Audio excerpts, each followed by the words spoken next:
ఏంది అంటే ప్రజల మూడ్ అట్లుంది, ఆక్రోశం అట్లుంది. నిన్న మీరు చూశారు సత్తుపల్లిలో ఒక లేడీ ఆ వరి కుప్ప మీద కూర్చొని ఏడుస్తున్నది. శ్మశానంలో ఇలా ధాన్యం ఆరబోసుకునే పరిస్థితి వచ్చింది ఈయన వచ్చిన తర్వాత. అంటే ఇంత దరిద్ర పరిస్థితి ఉంటే నువ్వేమో విదేశాల్లో జల్సాలు చేస్తుంటే ప్రజలు ఖచ్చితంగా ఆక్రోశిస్తారు, తిడతారు. దానికి ఎవడేం చేస్తాడు?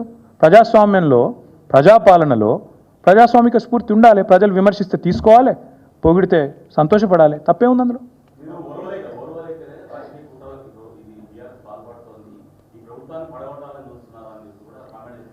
బ్రదర్, ఒక మాట, ఈ దేశంలో ఆయారాం గయారాం అనే సంస్కృతిని రాజకీయాల్లో పార్టీ ఫిరాయింపులను తీసుకొచ్చిందే కాంగ్రెస్ పార్టీ. ఆయారాం గయారాం అని స్టార్ట్ చేసింది హర్యానాలో ఇందిరాగాంధీ. ఆడికెళ్ళి ఇప్పటిదాకా 2004లో మాతో పాటు కలిసి పోటీ చేశారు వీళ్ళు, ఇదే కాంగ్రెస్ వాళ్ళు.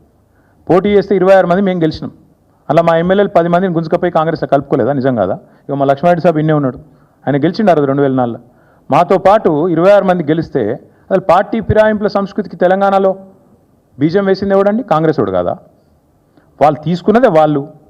మరి ఇప్పుడు నీవు నేర్పిన విద్య నీరజాక్ష అన్నట్టు మొన్న కూడా మళ్ళీ 10 మందిని తీసుకున్నారు కదా.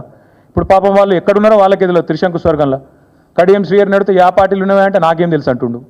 10 మంది ఉన్నారు, ఏ పార్టీలు ఉన్నాయో ఎవడు చెప్పలేడు. పాపం వాళ్ళ బతుకంత ఘోరంగా అయిపోయింది ఇవాళ, అధ్వానంగా.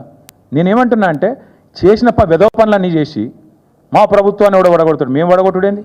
ఎప్పుడో బంగ్లాదేశ్ లెక్క తిరుగుబాటు వచ్చి ప్రజలకు తాను నిలగొట్టి నిలగొడతారు మిమ్మల్ని. ఎందుకంటే మీరు చేసే లుచ్చ పనులకు ప్రజలకు కోపం వచ్చిందనుకో, రోడ్డు ఎక్కినరు అనుకో, వాళ్ళ ఆగ్రహం తట్టుకోలేకపోతే ఎవడేం చేస్తాడు దానికి? మీ ప్రభుత్వాన్ని కూలగొట్టాల్సిన ప్రభాకర్ రెడ్డి చెప్పింది అక్షర సత్యం. ప్రభాకర్ రెడ్డి కరెక్ట్గా చెప్పిండు. ఏం చెప్పిండు? ప్రజలు మా దగ్గరకు వచ్చి ఆక్రోషిస్తున్నారని చెప్పిండు. ఏమన్నాడు? మేము తిరుగుతున్నప్పుడు వచ్చిన వాళ్ళు వచ్చి అంటారు ఎన్ని రోజులు భరించాలి దరిద్రాన్ని, ఎత్తవతల వాడే రాదుండ్రన్నా అంటున్నారు. మేము చేస్తామని చెప్పలేదు కదా, ప్రజలు చెప్తున్నారు, ఇట్లా అంటున్నారు.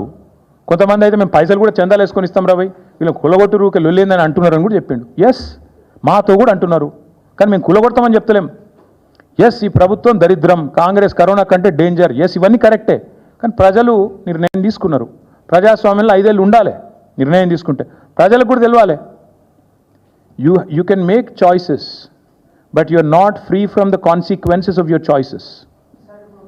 నేను ఎందుకు చెప్తున్నా అంటే ఒక నిర్ణయం ప్రజలు తీసుకున్నారు, తీసుకున్న తర్వాత కాంగ్రెస్ అధికారంలో ఉంది. నేనైతే మనస్ఫూర్తిగా కోరుకుంటున్నా కాంగ్రెస్ 5 ఏళ్ళు ఉండాలి, రేవంత్ రెడ్డే ఉండాలి 5 ఏళ్ళు. ఎందుకంటే మళ్ళీ 20 ఏళ్ళ తర్వాత ఎవడు కాంగ్రెస్ కోటేయడు. ఇది నా వ్యక్తిగత అభిప్రాయం.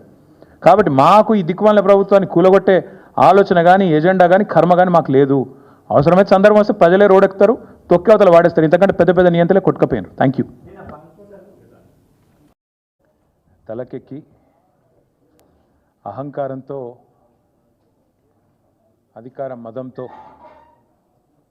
విర్రవీగి మేము నియంతలం, మేము చక్రవర్తులం, మేము రారాజులం,